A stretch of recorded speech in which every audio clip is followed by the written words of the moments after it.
Welcome again to another masterclass. It's a continuation of what Beat presented to us, value proposition. And this is your first aid kit now if you have to run a sales meeting. Thank you for being here. The floor is yours. Yeah. So I thought the first aid kit could help because I see very often startups that are having an important meeting next week, and they ask themselves, so how do I do this sales meeting? How can I meet this client and develop this lead or this client further? That's why I thought I made a short version of my value proposition sales accelerator, and I call it first aid kit for running a good sales meeting, because there's some key messages that I want to give for a sales meeting, which typically goes wrong and goes right.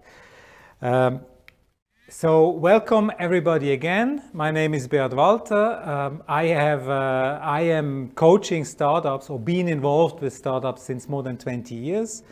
I had my own startups in the first wave of the disruption when the internet was coming, and I have a company which is called Wentbridge, where we help to build innovation developments that are really customer focused. This is more for established companies. I have this masterclass Winning Sales on the value proposition. So watch this if you want to have a basis how to create a sharp value proposition, because just as a small reminder, as a company you promise value, and the value proposition is really the reason why a customer should buy your products or should buy your processes or your services. That's really the purpose of a value proposition. It gives the why, the reason why a company should buy. The value proposition is valid in the whole sales process.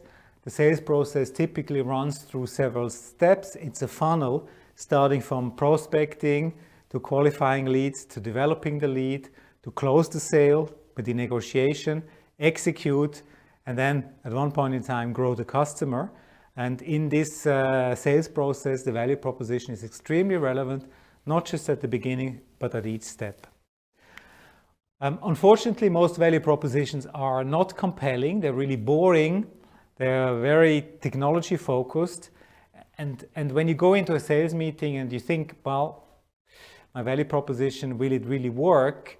Then think again and try to take a step back, and don't think about your technology, don't think about your product, think about your customer and what your customer wants to achieve. And for this is really the first aid kit before you go into the next sales meeting. One key principle of a sales meeting is that your customer talks 70% of the time. This is a key rule. If you compare it to sales meetings that you've done and you think that you have talked 70%, then try to change this. Because there are even scientific studies to show that if a customer talks 70% in a sales meeting, it is a more effective sales meeting than when you talk 70%. It has been studied in different formats.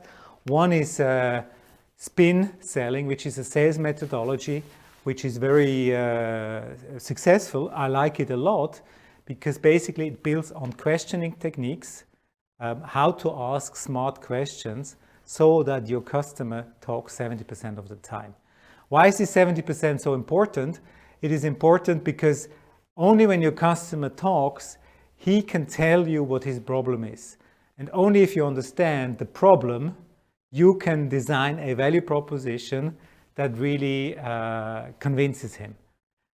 That's why questioning is so important in the sales meeting. So the rule number one, before we even start with the first aid kit, is mentally program yourself to ask questions, program yourself to have the customer talking 70%, and avoid a dog and pony show where you just talk about your great product, which I'm sure is great, but it's all about the customer and his problem and not about your product.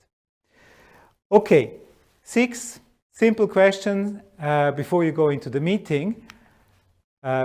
Questions are here. You have it also in the documents. We go through this now very quickly. First question is, who in the meeting has the most influence? Very often in business to business, you have what is called a buying center. You have a group of people, and this group of people makes the decision together as a decision process. And in a decision process like this, you have people who have more influence and those who have less influence, or the influence is different. If you want to know more about the buying center, then look here or look in the other masterclass or read it on the internet. In a buying center, typically there is a champion. The champion wants your solution, the champion helps you, and the champion also sells your solution internally to the others. Then there's the user. The user uses your solution, can be totally different than the champion. The user has to be okay, has to find it good. If the user is against your solution, he can veto it or she can veto it and kill the sale. Then there's the budget holder. Budget holder has the money. Somewhere your solution has to fit into a budget. It might be that you don't see the budget holder, but still, he is a challenger to the whole process. At one point in time, he will ask, does this really make sense to make this investment? He'll ask it probably to the champion, and then the champion has to give the arguments to the budget holder that it makes sense. The fourth one is the guardian. The guardian is a watchdog over all the rules that you have in the company. Very often a guardian are in the compliance department. IT has a lot of guardians, legal, etc. So the guardians also don't have an interest in your solution, but they can kill the sale if you're not compliant. And then sometimes there is an enemy who doesn't want your solution, and the enemy has to be neutralized in one point in time. So question one, who has the most influence? And in this meeting, who are the participants in the meeting anyway? Very often I see startups that don't know who is coming to the meeting. If you have a meeting with a customer, you have a perfect right to know who will be in this meeting, what is their role, what is their function, and then you assess who could be the champion, who could be the user, who could be the budget holder, if it is there, etc. Second question, which goals do these influencers try to achieve? What do they try to achieve in their business? Do they want to increase the sales, the top line? Do they want to save costs? Do they want to speed up processes? There are different goals that these influencers have, and you can ask yourself before, what could be that goal? What could this influencer try to achieve? The concept behind this question, what to achieve, is jobs to be done.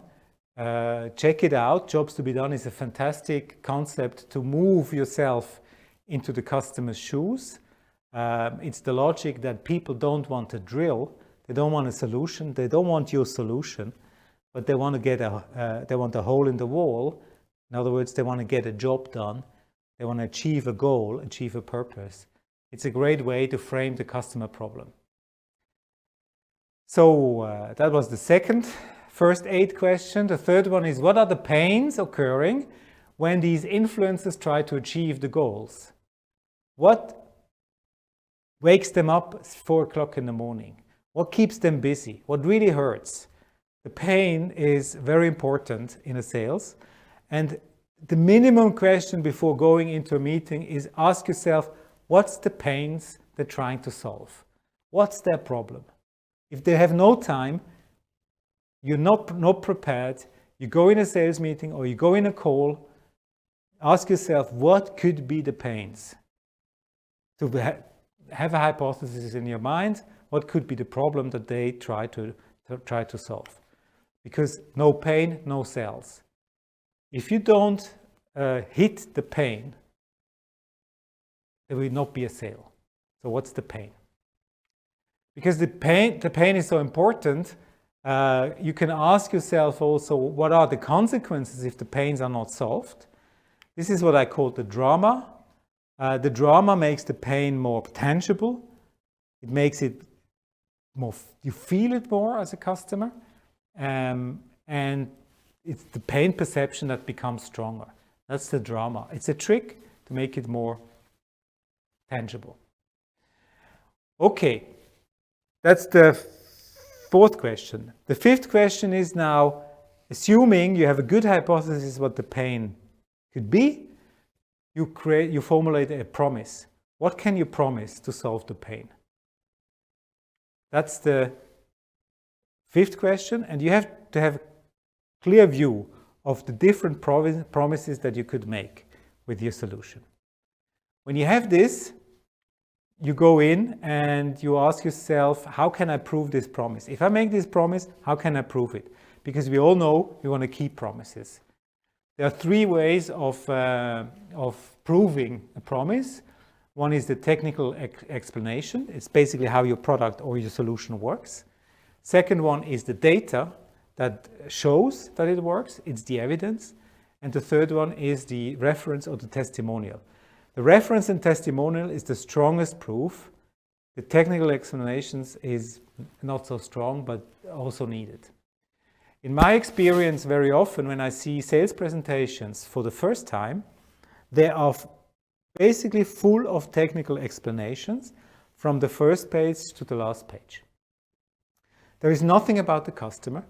A typical sales presentation, don't say yours, but very often I see sales presentations like this, starts with, we are these great scientists or founders from ETH or EPFL. We have done these fantastic studies in PhD with this fantastic technology, which is really unique. And then there is Professor so-and-so supporting us.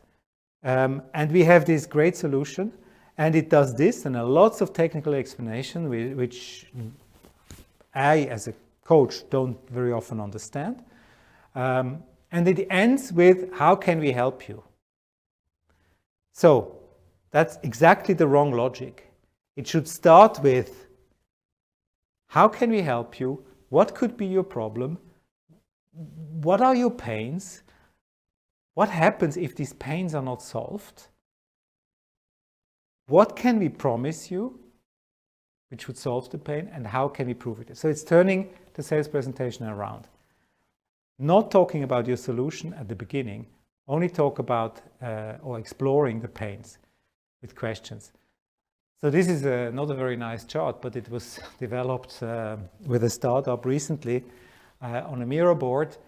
But basically it shows the storyline of a typical sales presentation, how I recommend to do it.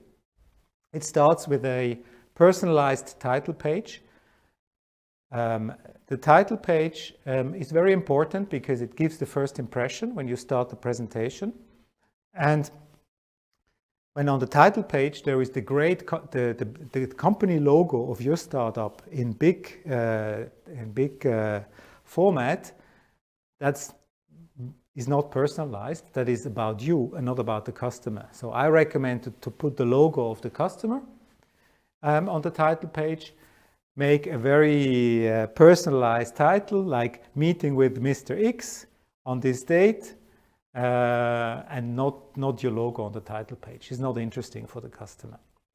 Then the second page is context and background, where you put in some information that you know from the pre-discussions or you know from outside research, which are things about the company which are true, or things about the challenge that they have which are true.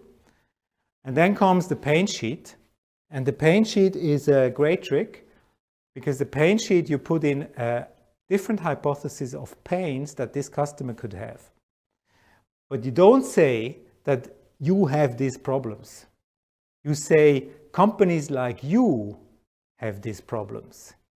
That is a good trick, because if you say you have this problem, you provoke a reaction, and this reaction will be, no, we don't have any problems. But if you say companies like you, which we talk to every day, they typically tell us they have these problems. It gives you an opportunity to talk about the pains, because then the customer can say, we don't have these problems that you have there on the pain sheet, which gives you the opportunity to ask the question, what problems do you have? and then they tell you about their problem. Or maybe they look at the pain sheet and says, it's true, bullet point 3 we also have. And then you can talk about bullet point 3, talk about this pain, and you elaborate. My recommendation is that when you have a presentation like this, the moment you are on the pain sheet and the moment you engage in a discussion, you black the presentation and you just go into a dialogue and you explore the pains, you explore the consequences of the pains without needing a presentation. And if you find pains that you can solve, which likely you will, you make a promise to solve these pains, and then you use the presentation again to prove this promise. And for this you can use the technical explanations in a simple form. You can use data and you can use references if you have references. And you can use a call to action at the end to move the sales process further. Okay, so 2 advice as a first aid kit. Before you go into the presentation, create yourself a hypothesis of what the pains could be. I go to a slide which shows this, which is basically these 6 questions. Ask these 6 questions before. Doesn't take a lot of time. Second advice is try the customer to talk 70% of the time, and this you can only achieve by asking questions. So maybe good time spent if you list a set of questions that you would like to ask before you go into the sales meeting. Don't overdo it on the presentation. You don't need a long presentation for this. Presentation is only the support for you. Best sales meetings are without any presentations, any PowerPoint at all. Thank you. I hope this has helped. Be very curious about your feedback. If you want to know more, you can also book me in InnoSwiss. I have a special module there which is called Sales Accelerator, which helps to resharpen value propositions and prepare you for sales meetings and designing the websites or designing a good sales argumentation. Thanks a lot. See you soon.